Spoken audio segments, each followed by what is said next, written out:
Hi, I'm John Barry, editor, book designer, typographer. I've designed books since the beginning of the digital age, and we have a bit to show you about that. Jason?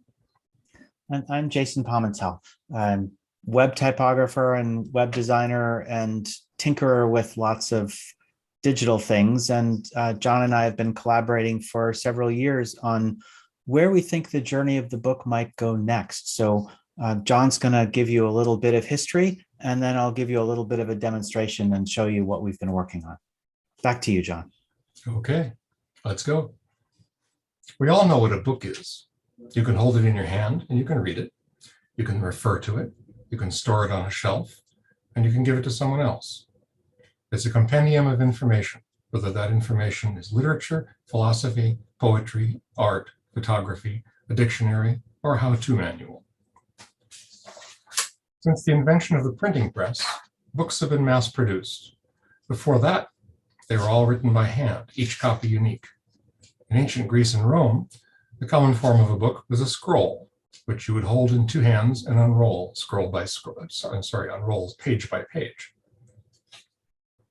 The codex form that we're familiar with, of individual pages bound together along one edge, gradually took over from the scroll form, and by the early Middle Ages was practically universal.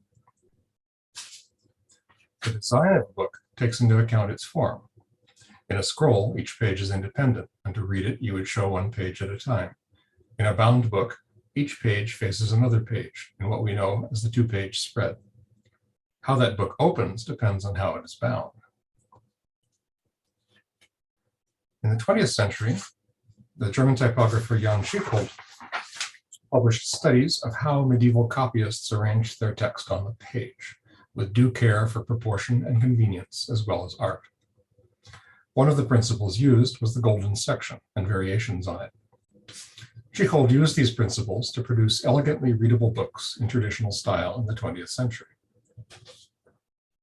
Schickhold was also a seminal modernist, especially in his youth, and he pioneered a radically different approach, asymmetrical page layout. Both techniques paid close attention to every element and how it's positioned, not only on the page, but on the two-page spread of facing pages. Today, we use both techniques interchangeably, but in the middle of the 20th century, there were aesthetic wars fought between symmetrical and asymmetrical design. But one element that keeps getting forgotten is that the page spread is not a flat surface. It's three-dimensional. It's two flat, flexible surfaces bound together down the middle. In the old days, book bindings were all sewn by hand. There was no other way to do it. That meant that the book, when open, would lie almost flat. Modern binding practices more often involve glue, or a combination of sewn and glued, and the result is that the pages do not lie flat. There is always a gutter between the pages, and with some binding methods, like the misleadingly named perfect binding, which is entirely glued, that gutter can become a shadowy canyon that hides the inner edges of the paper. So we've evolved techniques for designing pages and page spreads that take into account how the book will be bound. In a traditional symmetrical book design, the inner margins would be narrower than the outer margins, so that the two text blocks don't feel isolated from each other. For a perfect bound modern book, however, I have often found that in order to get that pleasant effect, you have to make the inner margins wider, sometimes even wider than the outer margins. If you're designing a book that will be sent to a contemporary print-on-demand printer, you can take that requirement as a given, no matter how flexible their bindings may be. The essential thing to remember is that the page spread is an artifact of the codex form. We're used to it, but it's not a given.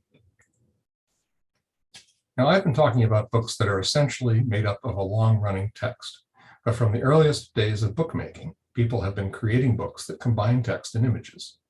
How they fit together is a matter of page layout, and in a visually complex book, it's definitely a matter of the design of the page spreads.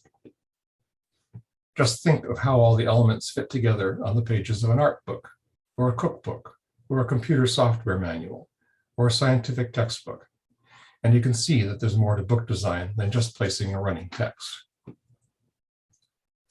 The typography of books has changed along with the technology.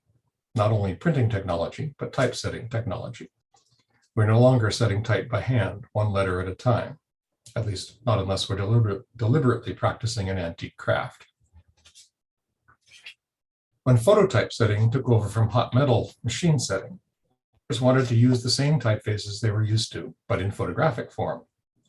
But a direct adaptation of the design of a metal typeface to photo typesetting and offset printing ended up looking light and spindly, not the same effect at all. New typefaces had to be designed for the new medium. The same thing happened when digital typesetting replaced photo typesetting. The most effective typefaces were newly designed for the digital medium, even if they might be quite classical in form. The ultimate goal is still the same, a page of black text, clearly typeset and easy to read. How you get there, however, keeps changing. Today, the pages we're looking at may no longer be paper, but virtual, not a static surface, but dynamic and changeable. All sorts of attempts have been made to turn printed books into digital books, but most of them are unsatisfactory. eBooks are mostly workable but clunky, with only primitive controls over typography and responsive layout. And now we have a new technological wrinkle, which we're still figuring out how to use: variable fonts, which are also dynamic and changeable. And this leads me neatly into Jason's half of our presentation. Thanks, John. Okay, so we want to look at what the future of the book might be. And I think we can all agree that phones and digital devices are not going to go away, and there will be ever increasing demands for being able to read something comfortably on a digital device. And I agree with John that I don't think that the current technology implementations for ebooks of any sort are really doing the best job of bringing forward the important elements of typographic detail that really make for a great reading experience. And you still have this various kinds of format lock-in that you could only read it on this device or only share it there. And that is also its own kind of issue. So looking at this 1932 edition of Moby Dick as a guide, I've tried to spend a little time with John looking at what makes something bookish. What are these characteristics? And those things revolve around legibility, readability, the refinements that we want to bring to it, and the personal aspect of it, something that you can hold and dog ear and love and read and reread and in other cases share. So we wanted to make sure that we can encompass all of those things digitally, and then also take it further, really embrace the medium and make sure that we can make this experience even more personal, even more shareable, even more portable than it has currently been possible. So let's dig into some of these characteristics. So legibility. It needs to be legible. And to do that, we want to look at well-made typefaces that are optimized for use on the screen.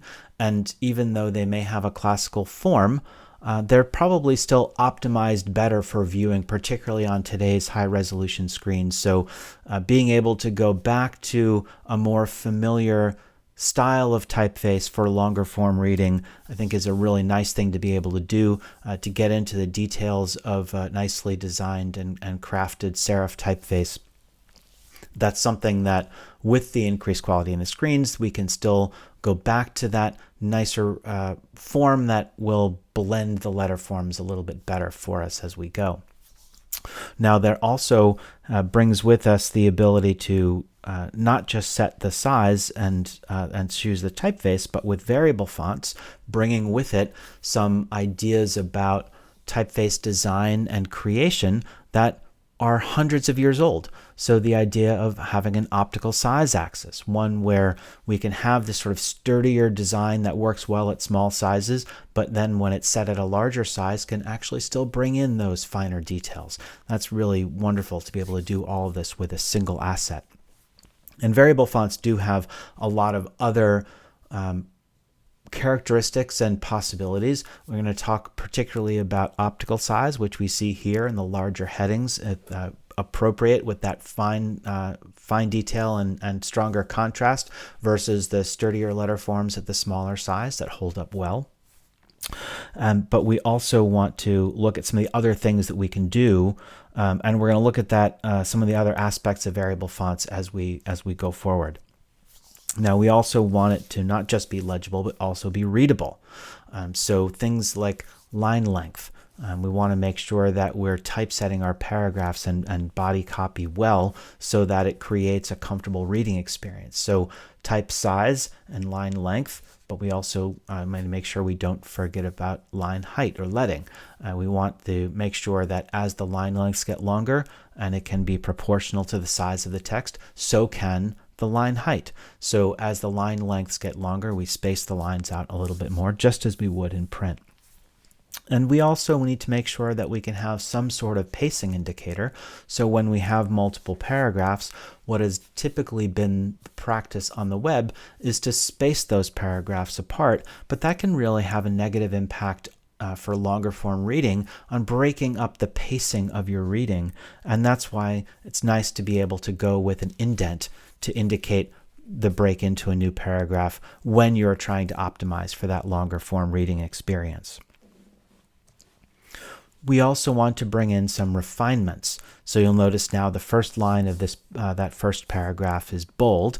This is also taking advantage of the fact that this is a variable font that contains a weight axis in addition to the optical size. So we don't have to load a separate file, and we don't have to automatically opt for a 700 weight. We might be able to make the decision to use something in the middle. So maybe the body copy itself is set around 350 or 375. Maybe it's 400. Maybe we don't want to jump all the way to 700 for bold for that first line. Maybe it's only 600 or 650. So we don't have to load multiple assets. We can reach into that that typeface and this particular single font file and have full access to the range of optical size and weight that the typeface designer has exposed to us. We can also add things like initial capitals. So what we're looking at here is the ability to use a single font file that gives us the weight axis, allows us to style the first line, set an initial capital. These are all typographic refinements that may or may not suit your style, but it's nice to know that we can do these things. Now, the other thing that we need to keep in mind as we're optimizing our typography is we need to remember we don't know what size the page is going to be. So our typography has to be relative to itself and responsive. So even when we see these things change and go from a large screen to a small, we've adapted the size of the text, we've adapted the line height and the line length to make sure that it works well on the device upon which it's being viewed. And that's really important for us to remember that we don't have control over some of these things. So we want to exert control where we can, but also design in a flexible way that takes into account we don't know what size the device is, where they're going to be reading it, or even whether it's day or night. So this is another feature that's become really popular on mobile devices and increasingly on desktops is the use of dark mode. A lot of people find this easier on the eyes. It can help conserve battery. There's a whole bunch of different reasons why people might want to adapt to that. So we want not only can the phone operating system or the desktop operating system react to that, our web page can react to it too. But we want to make sure that in the course of adapting to this reverse contrast, using the variable font that we have at our disposal, we can subtly reduce the weight of the text. So when it's light text on a dark background, the letters don't bleed together quite as much. So we can nudge that font weight down just 25 or 30 instead of jumping to a full separate weight file as a separate instance used to dictate we would need to do. So we can now start to go beyond what is easily manageable on another ebook format, but also react to things in a way that we weren't able to do in paper. So coming back to this style, we now can start to think about how can we take this personalization further. So in making it personal, we want to ensure that we can do a little bit more. So not just the light mode, but also some of the qualities of the typography itself. So again, this comes back to my comment earlier about needing to be flexible and relative to itself. So when things change on this device, you'll notice that the line height and the text size all shifted when this device size got smaller, but we're also able to expose some settings. So not only can they switch the light mode, but they can also customize the font size, the line spacing, and even the word spacing. So anything that will help that reader use this a little bit better and make it a little bit more of a personalized experience that will help them be more comfortable reading it, those are things that we can and should start to think about in the design of our digital reading experience. We also might decide that we'd like to experience it rather than in a long scroll in more of a paged format. And now, thanks to improvements in web technologies, we're able to support that too. So without loading a new page, we're able to actually create this smooth scrolling text experience that responds to touch, it responds to screen size. So all of these things are possible no matter what device somebody's looking at this on. And I thought that was a pretty remarkable evolution in what we're able to support in this digital reading experience. And finally, we want it to be both shareable and portable. So we're going to talk about these two things briefly and then try and wrap things up. So shareable, we want to ensure, and now pardon the appearance, it's a little bit rough. This is still a work in progress. But as we look through this chapter, you'll notice that we have the paragraphs enumerated automatically in the left-hand margin. And as we go along, we can bookmark them and save those bookmarks for later. And we can also share them. So we can copy, and this updates as we go. So we just scrolled past paragraph number 7. And if I copy that with the share icon and go over here and paste it in, there it is. We had scrolled past paragraph 7. It just bookmarked us at paragraph 8. So we're able to take that location no matter what device we're on, no matter what size it is, no matter how much it's reflowed, communicate that location to somebody else, and they can go directly to that piece of the text no matter what device they're on when they're looking at it. So we've created a way that we can universally share a location within a text, and that's not something that has been replicated frankly, outside books like the Bible. And this is, I think, something that is a really interesting new way of thinking about sharing these things that so far, again, apart from the Bible, hasn't been embraced by any other platform. And finally, we want to ensure that we can take it with us when we are going from one device or platform or environment to another. So what I did with this project, putting up the text of Letter from Birmingham Jail online at letterfromjail.com, if you're curious, is turned it into what's called the progressive web app, so that as soon as you go to this website, you can then save that to your home screen, and it caches the whole text. In this case, it's only a couple of pages, but you could cache an entire book and save it for offline reading. And that way you can really take it with you, even though the book itself has been presented as a web page. And so I really wanted to make sure that we could close that loop and do all of the things, or at least many of the things that you can do with a digital book in other formats, and even more than what you could do in the paper format, and create not just an okay experience, but create one that has almost all of the refinements that we would bring to bear on a normal printed book, but then goes so much further with the technologies that we have at our disposal today, and make sure that we're taking this reading experience from good to great and not just good to okay. And I think that gives us a much better future to look forward to. Thanks very much.